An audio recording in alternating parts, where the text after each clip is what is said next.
AIMIM chief, Hyderabad से सांसद और वक्फ संशोधन विधेयक पर जो जेपीसी बनी थी उसके मेंबर असदुद्दीन ओवैसी, जिनको वक्फ पर ये उम्मीद नाम का जो बिल बना था उससे कोई उम्मीद नहीं है, तो सीधे उनसे बात करते हैं। असदुद्दीन ओवैसी साहब, बहुत स्वागत है आपका टीवी 9 भारतवर्ष पर। साउंड बढ़ो। जी सर, बोलिए। ओवैसी साहब, मैंने कहा कि उम्मीद नाम का ये जो विधेयक आया वक्फ पर, ओवैसी साहब को उससे कोई उम्मीद नहीं है, जबकि देश के प्रधानमंत्री का आज एक एक्स पोस्ट आया जो उसको वाटरशेड मोमेंट बता रहे हैं, कह रहे हैं ये ऐतिहासिक क्षण है देश के लिए।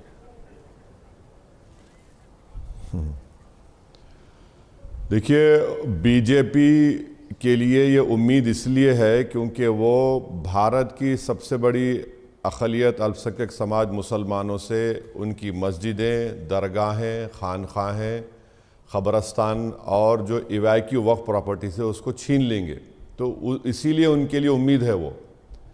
तो इस क़ानून के ज़रिए बीजेपी अपने नापाक अज़ाइम को मुकम्मल करना चाहती है और भारत के संविधान में जो फंडामेंटल राइट्स है उसका वायलेशन करके और अपनी ब्रूट मेजॉरिटी और अपने हिंदुत्व के एजेंडे को सामने रखकर और उनका एक प्रोजेक्ट मुस्लिम जो है उसके तहत मुसलमानों को भारत से रिलीजियसली वो ख़त्म करना चाहते हैं, क्योंकि वक्फ मुसलमानों के लिए एक इबादत है, वक्फ एक प्योर रिलीजियस इंस्टीट्यूशन है। तो आप उसको इस तरह के गलत कानून बनाकर आप छीनना चाह रहे हैं। नहीं, लेकिन मैं ये जानना चाहता हूं, इतने नाउम्मीद क्यों हैं असदुद्दीन ओवैसी साहब? क्या उनको इस बिल से कोई उम्मीद नहीं दिखती? कोई भी अच्छा इस बिल में प्रावधान नहीं दिखता मुस्लिमों के लिए? देखिए, आप नाउम्मीदी तो असदुद्दीन ओवैसी एक जगह जमा नहीं हो सकते। मेरे लिए अल्लाह सब कुछ था, है और रहेगा। अल्लाह हमारे लिए काफ़ी है। मगर ये जो क़ानून बना रहे हैं, आप ये बताइए कि इसमें वक्फ की प्रॉपर्टीज़ मुसलमान लूज़ कर रहे हैं, नहीं कर रहे हैं? मैं आपको एक मिसाल देता हूँ। देखिए, जब लोकसभा में जब बिल का डिबेट हो रहा था उस दिन उन्होंने एक अमेंडमेंट मूव किया, माने वो तो गवर्नमेंट को नहीं करना चाहिए था मगर स्पीकर साहब ने इजाज़त दी। उसमें ये लिखा गया है कि जितने एंशिएंट मॉन्यूमेंट्स प्रिजर्वेशन एक्ट और एंशिएंट मॉन्यूमेंट्स ASMR 1958 में जितने मॉन्यूमेंट्स हैं वक्फ के, अब वो वक्फ नहीं रहेंगे। तो कितने, आप अंदाज़ा लगाइए कि कितने मसाजिद, दरगाहें, खानखाहें, इमाम बाड़े वक्फ प्रॉपर्टी नहीं रहेंगे। तो आप वक्फ मुसलमानों से छीन नहीं रहे इसके ज़रिए से। और सच्चर कमेटी ने कहा था कि 180 वक्फ प्रॉपर्टीज ASI के पास है, वो चले गई मेरे पास से, वो वक्फ नहीं रहेंगे। एक ही मिसाल दे रहा हूं मैं आपको। अभी अगर हम और बिल के बारे में बात करेंगे तो अभी आपने कह दिया, मोदी साहब ने कह दिया कि वक्फ बयूजर नहीं रहेगा। माने कैसा नहीं रहेगा? अगर डिस्प्यूट होगा या गवर्नमेंट प्रॉपर्टी होगी तो वक्फ बयूजर इस्तेमाल नहीं होगा। मेरा पूछना यह है कि जब हिंदू धर्म में टेम्पल बाय यूसेज, मठ बाय यूसेज हो सकता है तो मुसलमानों के लिए बाय यूसेज क्यों नहीं हो रहा है? क्या यह आर्टिकल 14 का ग्रेव वायलेशन नहीं है? जब हिंदू धर्म में फ्रीडम ऑफ रिलीजन के तहत बाय यूजर और उनको उनके धर्म के संस्थानों को चलाने का इख्तियार सिर्फ हिंदू धर्म के लोगों को है, यहां पर मेरे धर्म के संस्थानों को कोई हिंदू चलाएगा तो क्या ये फ्रीडम ऑफ रिलीजन का वायलेशन नहीं है? आर्टिकल 26 का ABC देख लीजिए आप, जिस इजाजत देता है रिलीजियस डिनोमिनेशन को कि वो अपने पसंद के रिलीजियस चैरिटीज को एस्टैब्लिश करे, उसको एडमिनिस्टर करे और मूवेबल इमूवेबल प्रॉपर्टी को हासिल करे। हिंदू धर्म में, सिख धर्म में, बौद्ध में और आपके जैन धर्म के लोगों को ये सब मिलेगा, मुझे नहीं मिलेगा। मुसलमानों को क्यों नहीं मिलेगा? आप ये, इसका वायलेशन नहीं है भारत के संविधान के आर्टिकल 14 का, 25 का, 26 का, 29 का, कल्चर प्रोटेक्शन का? नहीं, लेकिन ओवैसी साहब, उस पर उनका एक तर्क है। किरण रिजिजू साहब ने खड़े होकर राज्यसभा में बताया कि देखिए, कोई नॉन मुस्लिम आपके रिलीजियस प्रैक्टिस में नहीं आएगा। वो कह रहे हैं एक वाकिफ और दूसरा मुअत्तली, ये दोनों मुस्लिम समुदाय के होंगे। सुनिए, जो नॉन मुस्लिम होंगे वो एडमिनिस्ट्रेशन में आएंगे। एक मिनट सुनिए, मेरी बात सुनिए ना, मेरी बात सुनिए। बोलिए। बिहार का जो एंडोमेंट कानून है, ओडिशा का जो एंडोमेंट कानून है, तमिलनाडु का जो एंडोमेंट कानून है, आंध्र प्रदेश का एंडोमेंट कानून है, तेलंगाना का एंडोमेंट कानून है, उत्तर प्रदेश में आप जो हिंदू धर्म के बोर्ड्स बने हुए हैं, मध्य प्रदेश में जो बोर्ड बने हुए हैं, वहां पर तो गवर्नमेंट एम्प्लॉय भी हिंदू होना चाहिए, और अगर वो गवर्नमेंट एम्प्लॉय हिंदू धर्म को छोड़ता है तो मेंबर नहीं रहेगा। आप वहां पर इजाजत दे रहे हैं और यहां पर हमसे आप किसी गैर मुस्लिम को रख रहे हैं, तो क्या ये आर्टिकल 14 का वायलेशन नहीं हुआ? क्या ये आर्टिकल राइट टू इक्वालिटी का, क्या ये आर्टिकल 26 का वायलेशन नहीं है? आर्टिकल 29 का वायलेशन नहीं है? नहीं तो आप कह रहे हैं कि काशी विश्वनाथ में कोई नॉन हिंदू मेंबर नहीं बन सकता। ओवैसी साहब वो कह रहे हैं, उन्होंने बल्कि बताया भी कि एक तो मेजॉरिटी नहीं हो सकती, क्योंकि अगर सेंट्रल काउंसिल है तो 4 नॉन मुस्लिम हो सकते हैं, अगर वक्फ स्टेट बोर्ड से तो 3 नॉन मुस्लिम हो सकते हैं। उसमें गृह मंत्री भी कह रहे हैं, किरण रिजिजू अल्पसंख्यक मामलों के मंत्री हैं, वो भी कह रहे हैं कि भाई ये केवल एडमिनिस्ट्रेशन में हम ला रहे लोगों को, एक्सपर्ट्स को ला रहे हैं, सुनिए हम नॉन मुस्लिम्स को रिलीजियस प्रैक्टिस में लाएंगे। सुनिए आप बोलिए सर, आप सुनिए ना, आप समझिए, आप सीक्वेंस को समझिए। आप वक्फ बाय, देखिए वक्फ बाय यूजर अगर आप जब निकालेंगे तो जैसा ये एएसआई के मॉन्यूमेंट्स हैं, अब आप बोलेंगे कि हमने वक्फ बाय यूजर निकाल दिया और आपने गवर्नमेंट का जो डेफिनेशन है उसमें एएसआई को भी ला लिया, आपने पब्लिक सेक्टर अंडरटेकिंग्स को भी ला लिया। अब जब आप रजिस्टर करने जाएंगे इस कानून के तहत तो आपके डॉक्यूमेंट्स नहीं है, क्योंकि आप वक्फ बाय यूजर निकाल दिए, तो मैं खो दिया। दूसरा यह है कि जब मैं सरकार के खिलाफ जाऊंगा, जो सच्चर कमेटी ने कहा, और कई पूरे भारत में रेवेन्यू के डिपार्टमेंट्स बोलते हमारी लैंड है, मेरा वक्फ बाय यूजर चला गया और सरकार खुद एक डेजिग्नेटेड ऑफिसर को बिठाकर फैसला करवाएगी, ये प्रिंसिपल्स ऑफ नेचुरल जस्टिस और theory of separation of powers के खिलाफ रहेगा, मैं हार गया। तीसरा, मैंने वक्फ खो दिया मैंने। तीसरा यह कि जो एनक्रोचर है, आपने लिमिटेशन एक्ट अप्लाई कर दिया, अब 12 साल से कोई काबिज है वो ओनर बन जाएगा। और चौथी बात है कि हम एडमिनिस्ट्रेशन में नॉन मुस्लिम को ला रहे हैं, कह रहे हैं, ये क्या बेवकूफ़ी की बात कर रहे हैं, झूठ बोल रहे हैं। तो आप एडमिनिस्ट्रेशन आप लेके आइए ना, काशी विश्वनाथ में किसी गैर हिंदू को लाइए, आप बिहार में बोध गया में किसी बौद्ध और हिंदू से हटके किसी को लाइए, ओडिशा के बोर्ड में आप किसी गैर हिंदू को लाइए, शिरडी साईं बाबा ट्रस्ट में तो लिख के देना पड़ता है कि उसको साईं बाबा में भरोसा है, वहां पर लाइए। और एडमिनिस्ट्रेशन में क्यों ला रहे हैं, मुझे मुकम्मल कर लीजिए, 1 मिनट दीजिए मुझे। बोलिए सर, बोलिए। एडमिनिस्ट्रेशन में इसलिए ला रहे हैं कि जब वक्फ बाय यूजर निकल जाएगा और वो गवर्नमेंट की प्रॉपर्टी घोषित हो जाएगी, तो एक तो वक्फ बोर्ड में आप मेजॉरिटी नॉन मुस्लिम रहेंगे और वक्फ बोर्ड में अब नॉमिनेशन होगा, तो जहां जहां बीजेपी की, भाजपा की सरकार है, वो वहां पर अपने लोगों को नॉमिनेट करेंगी, जो उनके इशारों पर आंख बंद करके बैठ जाएंगे, तो वो भी अपील नहीं करेंगे।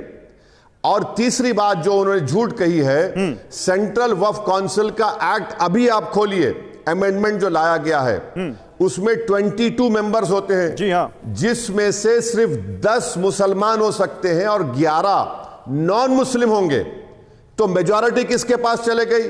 नॉन मुस्लिम्स के पास चले गई। लेकिन ये तो क्लियर किया हुआ है, बोर्ड में 11 मेंबर हो सकते हैं, ये क्लियर किया, 4 मुसलमान होंगे और 7 नॉन मुस्लिम होंगे, इंक्लूडिंग। सुनिए, आपको समझाने के लिए नहीं कह रहा हूं, हमारे देश के लोग जो आपका ये चैनल देखते हैं वो जाने, जी बिल्कुल, कि कैसे गैर मुस्लिम को सेंट्रल वक्फ काउंसिल में, स्टेट वक्फ बोर्ड में लाकर ये, और वक्फ बोर्ड के कानून में एक प्रोविजन है कि अगर स्टेट वक्फ बोर्ड एक वक्फ प्रॉपर्टी को 5 साल के लिए डायरेक्ट मैनेजमेंट ले सकता है, आप डायरेक्ट मैनेजमेंट ले लेंगे, तो फिर बचेगा क्या मेरे पास? अगर मैं एज अ वक्फ प्रॉपर्टी के, अगर मैं अपने सरकार के खिलाफ वक्फ बाय यूजर इस्तेमाल नहीं करूंगा तो कब इस्तेमाल करूंगा?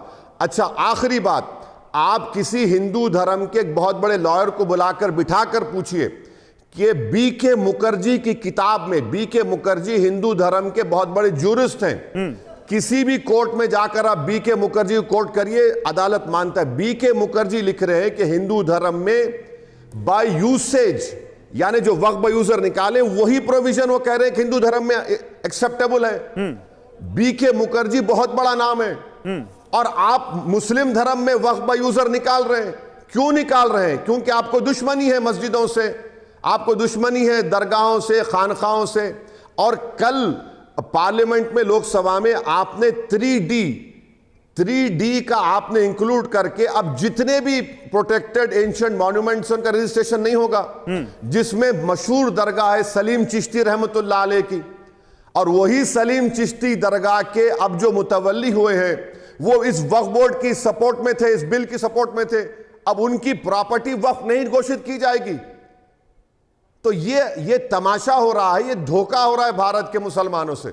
नहीं, लेकिन जिस सच्चर कमेटी का आप यहां पर जिक्र कर रहे हैं, उस सच्चर कमेटी का भी जिक्र आया ओवैसी साहब, और कहा गया कि सच्चर कमेटी की रिपोर्ट है कि उस समय 2006 में करीब 5 लाख प्रॉपर्टी थी, एग्जैक्ट नंबर देखें तो 4.9, और उसकी जो टोटल इनकम थी 163 करोड़ पर ईयर।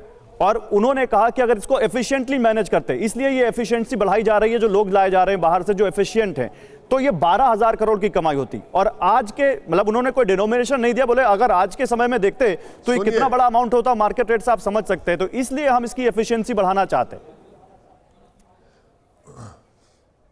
सुनिए, एफिशिएंसी आप कैसे बढ़ा रहे हैं बताता हूं मैं आपको।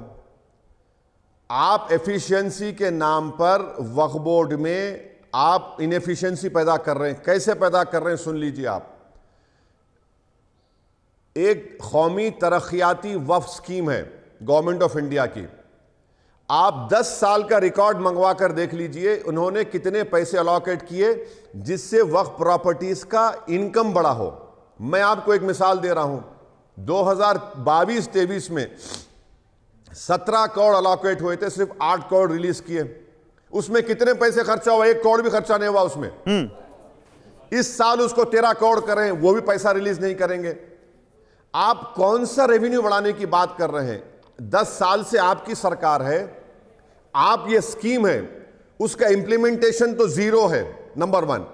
दूसरा, सच्चर कमेटी की आप बात कर रहे हैं। सच्चर कमेटी में जस्टिस सच्चर कमेटी ने यह भी लिखा कि दिल्ली में 123 प्रॉपर्टीज हैं जिसको रॉन्गली गवर्नमेंट अपनी कहती है, और 2008 में उन्होंने कहा कि उसकी मार्केट वैल्यू 6,000 करोड़ की है, 6,000 करोड़।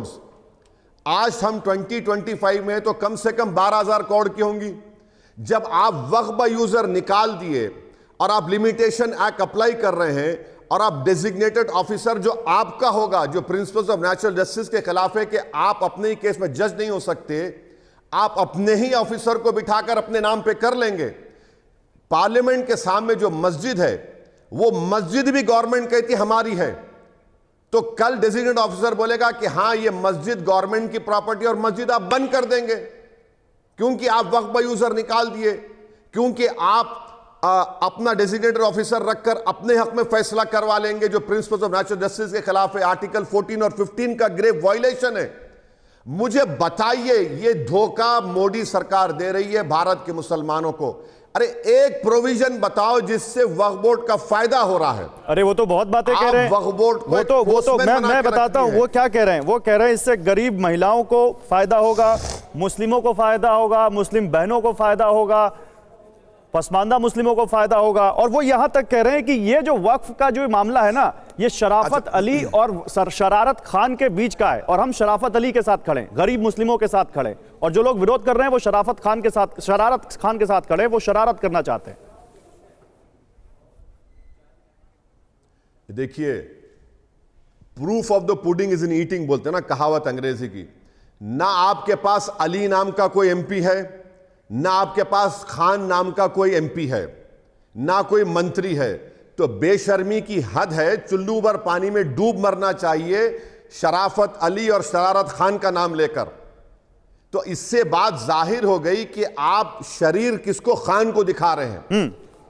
अरे भाई, आपके पास ना अली है ना खान नाम का कोई एमपी है।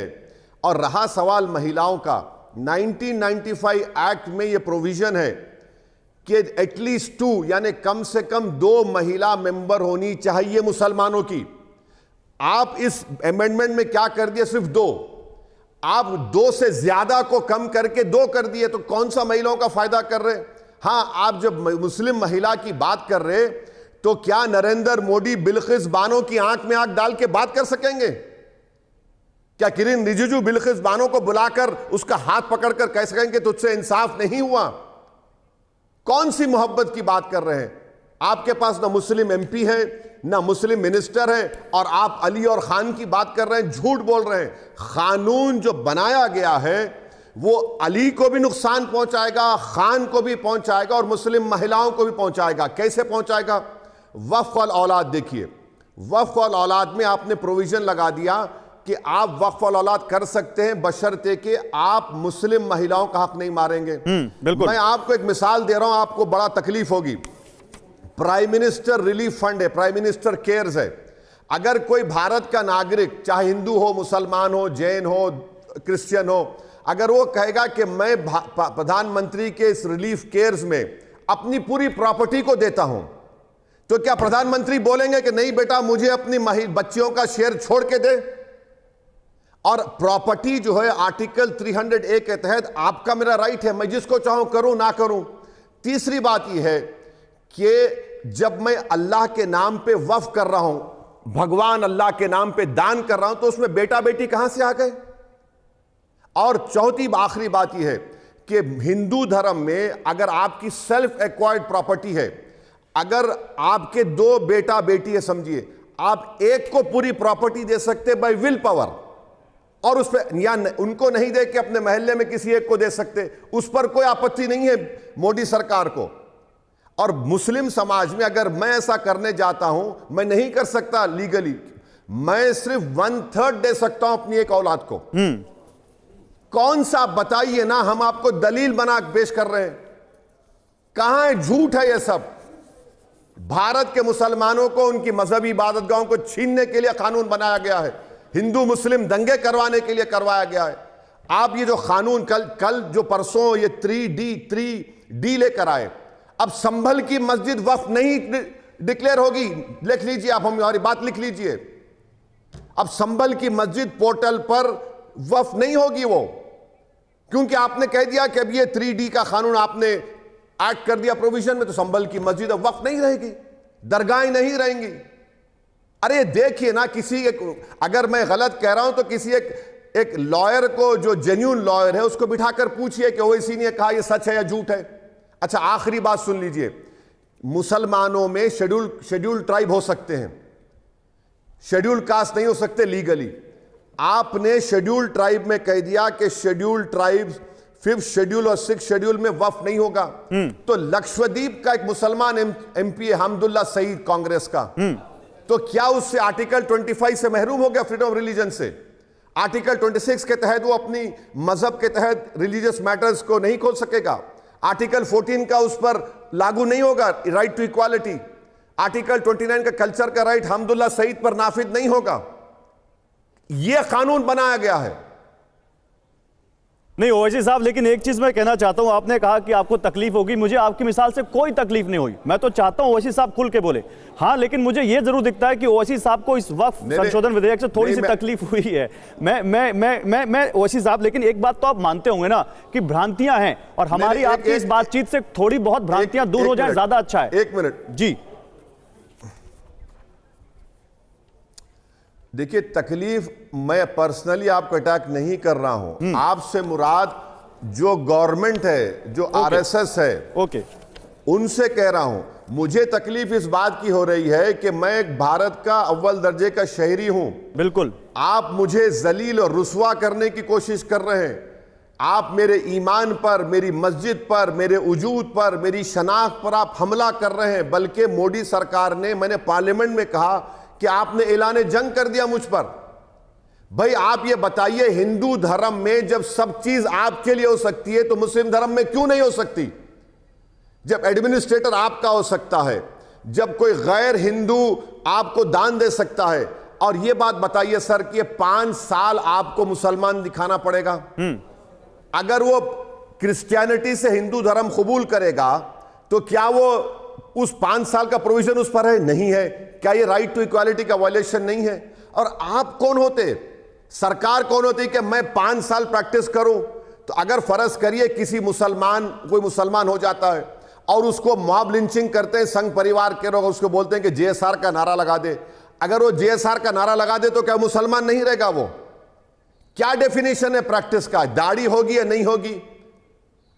क्या पहनेगा? सूट पहनेगा तो मुसलमान नहीं रहेगा, नहीं तो नमाज नहीं पढ़ेगा तो क्या मुसलमान नहीं बहुत रहेगा? सारे लोगों ने बताइए, अगर कोई बीजेपी का ऑफिस में जाकर चमचागिरी करेगा तो मुसलमान रहेगा नहीं रहेगा? बताइए हमको। नहीं, आपका सवाल बड़ा अच्छा है, लेकिन सरकार का तर्क यह है कि बहुत सारे जो पिछला जो संशोधन आया था उसमें मुस्लिम धर्म की जो बाध्यता थी हटा दी गई थी और कहा गया था कि कोई भी वक्फ कर देगा। वो कह रहे हैं कि अब मुस्लिम ही कर पाएंगे और प्रैक्टिसिंग मुस्लिम जो 5 साल की, जो कि आप कह रहे हैं वाजिब सवाल है कि कैसे तय होगा ये सरकार, अभी तक ऐसा कुछ क्लैरिटी नहीं है। सुनिए, आप एक बात सुनिए, आप पहले यह समझने की जरूरत है कि कैसे वक्फ प्रॉपर्टी घोषित होती है।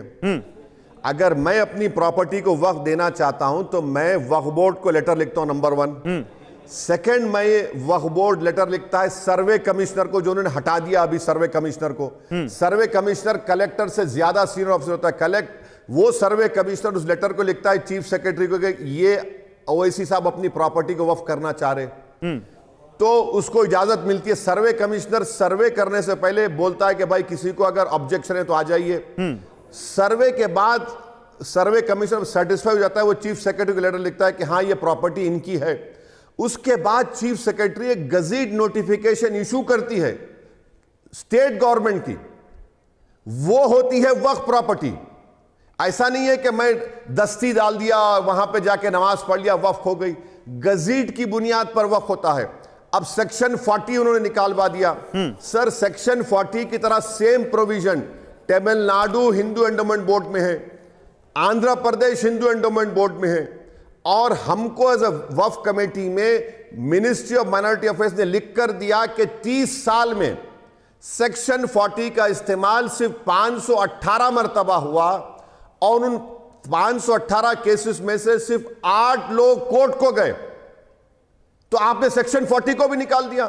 अब सेक्शन 40 को निकालने का नुकसान यह होगा कि अगर कोई मुसलमान वक्फ अल औलाद करता है तो डिक्लेयर नहीं करते उसको, सेक्शन 40 रहेगा तो वक्फ अल औलाद का प्रोटेक्शन होगा।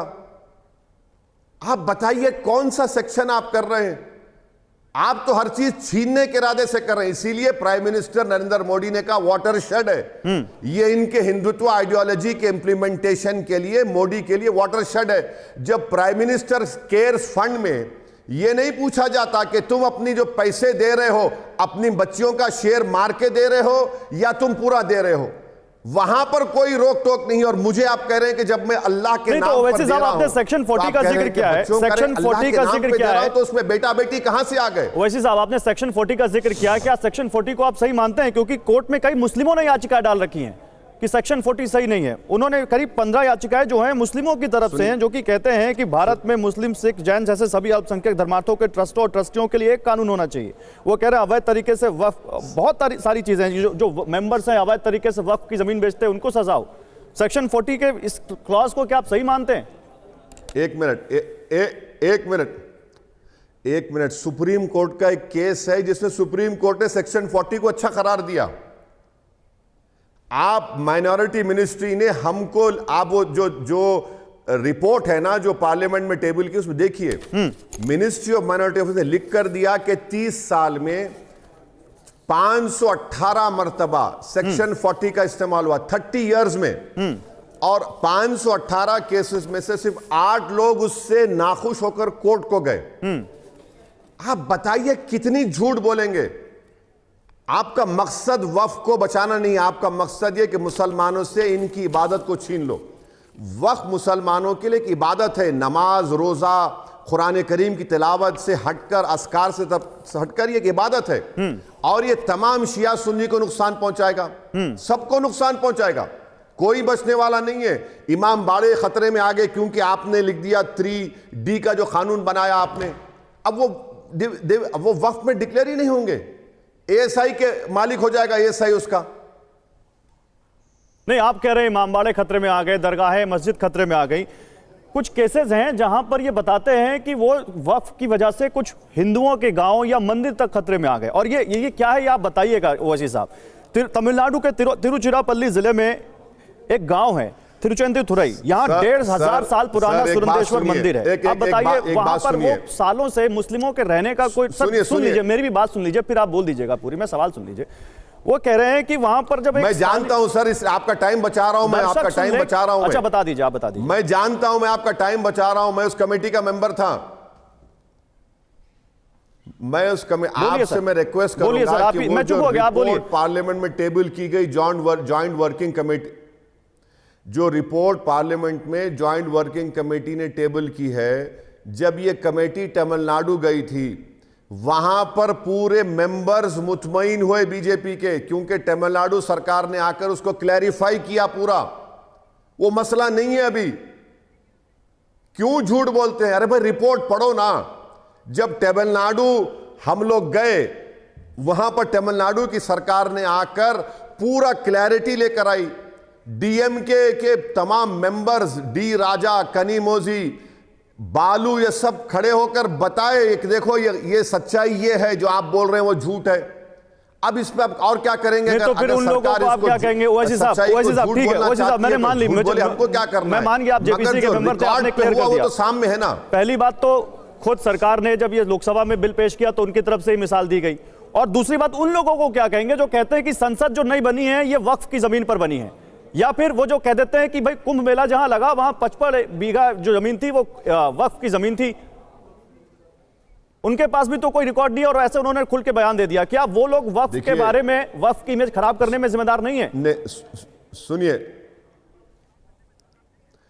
अगर कोई ये कह रहा है कि ये वक्फ की जमीन थी तो उनको गज़ेट नोटिफिकेशन जनता के सामने रखना चाहिए, गज़ेट नोटिफिकेशन रखना चाहिए, और या फिर वक्फ बाय यूसेज का कोई प्रूफ दिखाना चाहिए।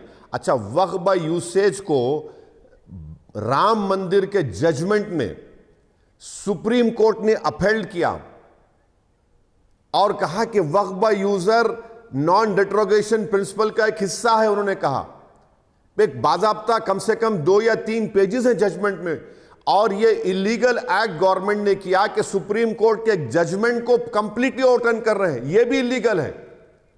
और जो कोई कह रहा है ना कि अगर पार्लियामेंट है तो लाइए कागज बताइए, मगर मैं आपको बता सकता हूं कि पार्लियामेंट की सामने की जो मस्जिद है वो वक्फ की प्रॉपर्टी है, वो वक्फ की प्रॉपर्टी है और प्रूफ है उसका। पार्लियामेंट का कोई अगर कोई बोल रहा है तो वो लाके बताए गज़ेट। जहां तक मुझे मालूम पार्लियामेंट वक्फ की प्रॉपर्टी नहीं है। नहीं, बोला है इसी संसद के सदस्य रह चुके हैं बदरुद्दीन अजमल, उन्होंने बयान दिया है। एक मौलाना साहब आए, उन्होंने कहा कि कुंभ की 55 बीघा जमीन देकर मुस्लिमों ने अगर दे दी वक्फ की जमीन तो हिंदुओं को भी बड़ा दिल दिखाना चाहिए। तो ये विवाद जो खड़े करते हैं, क्या उनको क्या कहेंगे आप? एक मिनट सुन तो लीजिए ना। बोलिए सर। एक मिनट सुन तो लीजिए। जब आप ऐसे ऐसे जोकरों को लाकर बिठाते हैं तो आपकी गलती, मेरी गलती नहीं है। आप ऐसे ऐसे पागलों को लाकर अपने स्टूडियो में बिठाकर उनको हीरो बनाते हैं, आपकी गलती है। आप उनसे पूछना चाहिए था कि बताओ तुम्हारे पास यूपी सुन्नी वक्फ बोर्ड का या शिया वक्फ बोर्ड का कोई डॉक्यूमेंट है तो पेश करो। आप वो नहीं पूछते। अब यूपी में क्या हो रहा है कि जो गज़ेट नोटिफिकेशन डॉक्यूमेंट्स को योगी सरकार कह रही है कि हम नहीं मानते, वक्फ नहीं है, उसको क्या करेंगे आप बताइए? नहीं पूछा गया उनसे, उनके पास कोई इसका जवाब नहीं था, पूछा तो गया। लेकिन मैं एक और सवाल आपसे लेता हूं। आपने सुन्नी और शिया वक्फ बोर्ड की बात की। सरकार ने कहा है कि अब वक्फ बोर्ड में शिया, सुन्नी, आगा खानी, बोरा सभी समुदाय के लोग होंगे। तो ये तो एक अच्छा कदम है, मुस्लिम समुदाय के सभी लोगों को रिप्रेजेंटेशन मिल रहा है। मेरे दोस्त, ये आप बीजेपी जो है ना झूठ की फैक्ट्री है। क्या पहले शिया नहीं मेंबर बनता था? बनता है। हैदराबाद में हमारे आगा साहब उसके मेंबर हैं। हमारे एक एक्स पार्टी के एमएलए के वो भतीजे हैं, वो ईरान के बहुत बड़े शिया स्कूल के स्कॉलर भी हैं। अच्छा, एक आपको बात कर रहा हूं, जरा आप इसको आप समझिए। बताइए सर। एक खोजा बरादरी का वक्फ था जो ऑर्फनेज था, यतीम खाना था। भारत के सबसे दौलतमंद आदमी ने 2004-05 में खरीद लिया उसको 22 करोड़ में। मैं चैलेंज कर रहा हूं नरेंद्र मोदी सरकार को, आप वो जू में जाकर जानवरों को देख सकते हैं, तो क्या आप वो यतीम खाना लेंगे खोजा वक्फ का, जिसका केस सुप्रीम कोर्ट में चल रहा है? और आप ये कानून क्यों लाए मालूम? आप एडवर्स पोजेशन से, डेसिग्नेटेड ऑफिसर से आप वो दौलतमंद आदमी को जो जू खोलता है, जिसके जू में प्रधानमंत्री जाकर फोटोआं खींचे, क्या आप लेंगे वो प्रॉपर्टी खोजा बरादरी की, जिसको 22 करोड़ में बेच दिया गया था, जिसका केस सुप्रीम कोर्ट में आज भी चल रहा है, जिसने एक महाराष्ट्र के एक सीनियर ऑफिसर ने लिख कर दिया this is a Waqf property, तो आपने दो ऑफिसरों को ट्रांसफर कर दिया था महाराष्ट्र स्टेट वक्फ बोर्ड से। चलिए, आप महाराष्ट्र में सरकार में हैं, आप दिल्ली में सरकार में हैं, आप भारत के मुसलमानों को और खोजा शिया भाइयों को बताइए कि तुम्हारा यतीम खाने को हम हासिल करेंगे आप हासिल उसको? वक्फ बाय यूजर आप अभी जिक्र कर रहे थे, वक्फ बाय यूजर को लेकर मैंने एक सवाल पीछे रखा हुआ था। किरण रिजिजू ये कह रहे हैं वक्फ बाय यूजर को कि हम नाम पर, हमारी वक्फ बाय यूजर के नाम पर हम मुंह से कह देंगे कि प्रॉपर्टी हमारी है, तो ये नहीं चलेगा। उन्होंने कहा कि आपके पास इस्तेमाल के आधार पर किसी प्रॉपर्टी को वक्फ घोषित किया जा सकता था, अभी सिर्फ इस्तेमाल के आधार पर, इसे हमने हटा दिया है। अब वक्फ बाय यूजर में जो सटल केस है या पहले से रजिस्टर्ड प्रॉपर्टी है, उससे हम कोई छेड़छाड़ नहीं करेंगे, लेकिन कोई विवाद है तो हम कोर्ट का अधिकार खत्म नहीं कर सकते। एक बात सुनिए, सुप्रीम कोर्ट में राम मंदिर के जजमेंट में, जिसको बीजेपी बड़ा बाजा बजाती है, अगर उनमें थोड़ी हया नाम की चीज है तो बाबरी राम मंदिर के जजमेंट को मानते हैं ना, तो उस पैराग्राफ को मानो जिसमें सुप्रीम कोर्ट ने कहा कि मुसलमान बाबरी मस्जिद में, जिसको बीजेपी और संघ परिवार ने तोड़ा 6 दिसंबर को, मुसलमान वहां पर अपना यूसेज नहीं दिखा सके, इसीलिए वो मस्जिद उनकी नहीं है। मगर सुप्रीम कोर्ट ने क्या कहा? वक्फ बाय यूजर है। उन्होंने बाज़ाब्ता पैराग्राफ्स लिखे, 8-10 कंडीशन बताए कि टाइम इमेमोरियल से इस्तेमाल होगा, वहां पर लोग नमाज पढ़ रहे हैं, वहां पर दरगाह को जाकर फातिहा दे रहे हैं, वहां पर खबरस्तान है। सुप्रीम कोर्ट के जजमेंट को आप इलीगल तरीके से ओवररूल कर रहे हैं और वही टेंपल बाय यूसेज को अलाउ कर रहे हैं, मड बाय यूसेज को हिंदू धर्म में अलाउ कर रहे हैं। अरे भाई, जब आपके पास अलाउ हो रहा है हिंदू धर्म के लिए, तो मुसलमान के लिए क्यों नहीं होगा? क्या ये राइट टू इक्वालिटी का वायलेशन नहीं है? क्या ये आर्टिकल 15 का वायलेशन नहीं है? डिस्क्रिमिनेशन आप कर रहे हैं, सुप्रीम कोर्ट के जजमेंट के खिलाफ आप जा रहे हैं। नहीं, तो ये बात आप लोगों ने जेपीसी में नहीं उठाई क्या? क्योंकि जेपीसी के जो अध्यक्ष थे जगदंबिका पाल, उन्होंने कहा कि वक्फ बाय यूजर नहीं होगा, अब वक्फ बाय डीड होगा।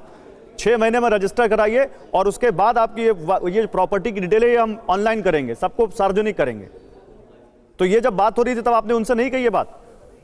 यही तो मैं आपसे कह रहा हूं, यही भाई साहब, उस मीटिंग में असदुद्दीन ओवैसी हो, डी राजा हो, कल्याण बैनर्जी हो, नासिर हुसैन हो, मौलाना मुहिबुल्लाह हो, संजय सिंह हो, हम लोग तो लड़ के हमारे उस मिनट्स को अगर सामने पेश कर दिया जाए तो आप चौकन्ना रह जाएंगे। और आप ज्वाइंट वर्किंग कमेटी की बात कर रहे हैं, उस ज्वाइंट वर्किंग कमेटी में किसको बुलाया गया मालूम आपको? एक ऐसी ऑर्गेनाइजेशन को बुलाया गया जिसके मेंबर्स के ऊपर टेररिज्म के चार्जेस लगे और उनको सेंटेंस भी हुई, सजा भी हुई उनको बॉम्ब ब्लास्ट केसेस में। ऐसे लोगों को बुलाया गया उसमें। किसका जिक्र कर रहे हैं आप जोशी साहब? अब देख लीजिए, रिपोर्ट पढ़ लीजिए तो मालूम होगा। चलिए, बहुत शुक्रिया। असदुद्दीन ओवैसी, AIMIM चीफ और हैदराबाद के सांसद हमारे साथ जुड़े हुए थे वक्फ संशोधन विधेयक पर बात करते हुए और अपनी राय खुलकर रखते हुए। शुक्रिया ओवैसी साहब हमारे साथ जुड़ने के लिए।